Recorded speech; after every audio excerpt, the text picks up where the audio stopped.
Welcome back to Our Community. Susie Thomas visiting with Becky McCullough from SAFI, Specialized Alternatives for Families and Youth. And we are privileged to welcome now Brittany, who is a foster mom with SAFI. Good morning. Morning. Brittany, you have an amazing story. I'm just going to let you tell it. How did you become involved? With SAFI, honestly, it was crazy freak out of nowhere. We had been contemplating becoming foster parents or adopting, and weren't really quite looking into it as much as just thinking about it. And then one day my dad called me and was like, hey, I was down here doing my route in Canton, and I passed this sign that had the phone number to become foster parents. And he gave it to me, and I kind of put it on the desk and kind of sat there for a while. Mm-hmm. And then one day I grabbed the mail out of the mailbox and just tossed it on the desk, didn't even look at it. And my husband came home and was going through the mail, and he goes, did you put this here on purpose? And I was like, what are you talking about? And he flips up a card, and it wasn't for SAFI. It was just maybe a general foster parenting thing for the area that I was living in. And he was like, so you put this here on purpose, right? And I was like, no, I didn't even look at the mail. I just threw it over there. And he was like, okay. And then the very next day, I think he called me from his lunch break at work. And he's like, I think you should call that number. Wow. And it's been a whirlwind ever since. Yes, it has. Quite a whirlwind. Explain to us then what happened next. Well, honestly, I think a day or two later I ended up calling the number. And I don't know if it was Becky that answered the phone or if it was someone else. And said, hey, we're interested. This has, been something that's been on our minds. And they're like, cool, let me get your info. I'm going to send you a packet. And then from the packet, you'll fill out some stuff. And then we'll get back in touch with you and just set up appointments and go from there. So it kind of, just as they were said, we filled out information. They sent it back. And then next thing I knew, Becky was at the house. And the next thing I knew, we were starting classes. And then 6 months later, 8 months later, they were calling me saying, hey, we have some kids for you. And I want to emphasize that was in the plural, wasn't it? They had... Yes, it was. I got a phone call for a sibling group of 3. And then we found out a little bit later that the bio mother was pregnant and was wanting to know if we would be willing to take the 4th one when it came. Wow. And those ages, Brittany, you now have 4 children who are biological brothers and sisters. What are their ages? 4, 3, 1, and almost 5 months. And brand new. And so we don't scare anyone away from becoming a foster parent. This is not the normal way, right, Becky? Correct. Yeah, we typically don't get that many. We do get a lot of sibling groups, but the young age and all that, and it was close to where Brittany and Jeremy were living at the time, and so it was one of those, I like to call it a God thing. I remember I sat with our treatment director, Felicia, and said, she's like, I think we should call them. Let's see if they're okay with it. So we called, and I remember Brittany saying, I don't think I've started breathing yet. Yes, we're taking the kids, but okay, I'm not sure what I need to do. And It's been great. Well, Brittany, I think of you as like one of those moms that has triplets their first time around. You don't know any different. And so this is your normal, right? Yes, it's very true. Honestly, we went through many of a year of fertility clinics, and it was always told to us, you could get, twins or triplets, this is very, highly, and then, so I'd always been a dream of mine to have twins. Never wanted triplets.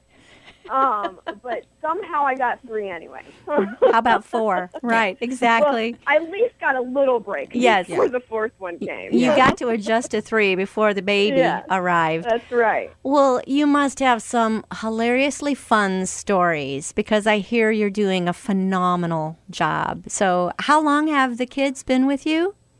Oh gosh. September, I think. Was it Yeah, in I September? got him in September of last year. Yeah. So it's not been a year yet. You sound so sane and normal. Well, I think, you're on the other side of the phone. Good thing we don't have video phones, right? Yeah, that's right. I mean, if you'd see the way my hair was and, what was smeared all over me. Well, same here. So, I mean, it's not been a year. You've gone through, my goodness, you went right into holidays. You went right into Thanksgiving and Christmas suddenly as a family. So tell us that adjustment. How are you and your husband doing? Well, I think we're still alive and we're still enjoying it. We have our days. I tell all the ladies, and they always look at me, I don't know how you can do this. I say, hey, I have my checkout days. Yeah. I call them and say, hey, you're on your way home? Dude, don't stop for anything. Yeah. Be here Because at you 5 get on home the dot. and I'm going up to the room and I'm no longer alive. I don't exist. I need my break. And then I have days where, we're not stressed out. We're good. And, I don't need a break. You're honestly really describing parenthood. Absolutely. That's just parenthood. How are the kids doing, Brittany? Everybody's really good. Everybody, I mean, they're little kids, so they, have their emotional days, and, they have their days where the two older girls, they just, can't quite understand why things are the way they are. And, Sure. We just got to talk to them to the best of our ability and say, listen, it is the way it is. We're hoping Mommy and Daddy, get everything together. And, but all you need to know is that you are safe here. Yeah. Don't you find yourself just absolutely falling in love with them? Oh, of course. I mean, They are I'm so not sweet. going to lie. I don't want them to go back. Yeah. Oh, it takes a special, special person to foster. And Brittany, we appreciate you sharing your story with us. Tell us, before we let you go, what kind of support you have found from Safi and how Safi's been such a help in all this, other than, in addition to giving you 4 children.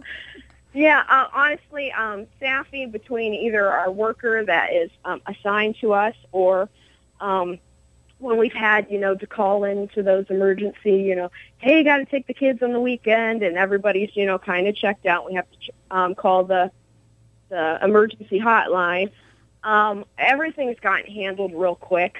Everything, if we have questions, they get answered within hours.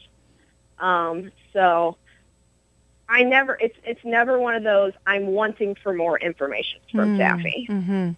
I'd love to ask you right now the best part and worst part. Worst part, I think, would be the same thing any young mother faces with 4 young children, just, the physical exhaustion, mental exhaustion.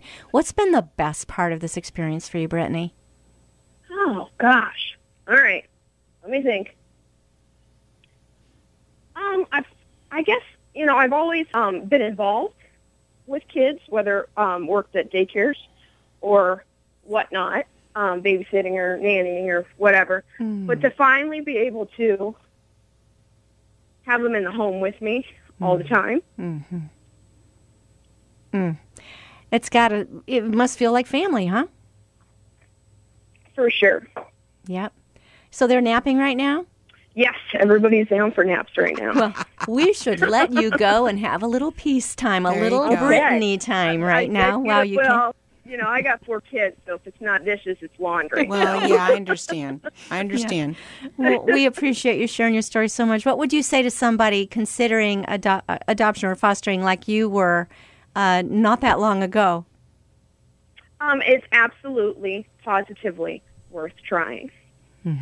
Don't be scared. Give it a try. Brittany, thank you so much for Thanks, joining Brittany. us. You're welcome. Becky, what do you think about that? I think it's fantastic. She's, she's honest. There is a struggle. There are days that are rougher than others. But she asks, they ask for help when they need it, and she gets it. And, we've had discussions. Her and I talked a couple months ago, and she said, I know these kids can go home, and that's where they should be. They should be with their parents if their parents can do it. but I love them like my own. Exactly. And it's that fine line where you have to be the permanency for them, understanding that you might have to let them go. And so I think the two of them they're doing amazing. And all of our foster parents, they work so hard to walk that fine line. But I loved what she said when she said, you have a safe place here. I just want you to know that you have a safe place here right now. And that's what we're trying to do for however long we have them. If we have them for 5 days, if we have them for 5 years, if they turn 18, we still have a lot of kids that even though they're no longer in the foster care system, come back and connect with those foster parents because that's the person that provided the love and the security and the stability for them when they needed it most. And so they come back and check in and, get the little extra hug or something that they might need so they can be successful. Let's talk about the successes. I'm sure you've seen enough children go through this and have a wonderful experience with loving homes that gives them stability. Oh, yeah. And they're able to really go out there and become the people they were created to be. Absolutely. Talk about them. We have kids, when there are children that when they turn 18, they're all, I'm 18, I don't need to listen to anybody, and they don't want any of that help. But then we have some that do. And we have, we've had them graduate from high school, get scholarships to college, go to college and start their own life, on their own. And they've had some struggles, but they've gotten through and they have the strength. We have, with our older youth, we do a lot of what we call independent living. My boys, they all know how to wash clothes. They don't always do it, but they all know how to wash clothes. Technically. Exactly. They have the skill. But they learned all that, they're Boy Scouts through the family and all that. So we work on those kind of things with these children that are getting older, 14, 15, 16. How do you make a meal? How do you make a shopping list? How do you interview for a job? How do you write a resume? So we try to work to give them as much of that as we can so that when they do graduate, they can be successful. Because we really want these kids to break the cycle and not just have repeatedly in the system and, and not moving on and reaching their dreams and their goals. And our kids have dreams. And I think that's the one thing that sometimes gets lost that people don't realize. Our kids have dreams. They have stuff they want to do just like every other kid. And when we put that label of foster child on them, sometimes people think they just should be happy where they're at and that's all they should want. But find a way to encourage them to reach for those dreams and say, it's not out of your reach. You can do this. That's right. Jeremiah 29:11. There are good plans for you. Amen. Becky, how do people reach you? There's a couple ways. Our office here in Canton, or North Canton, is 330-305-1668. Or the quickest and easiest way is to just go on to SAFY, SAFY.org, and you click on who we are, and if I want to become a foster parent, there's a little 5 or 6 lines that you fill out, and then that immediately gets sent to me through an email that says somebody's interested, and then I'll get in touch with you. Becky McCauley from SAFY, thanks so much, and please extend our gratitude to Brittany once again. I will. Thanks for what you do in our community. Thank you for having us.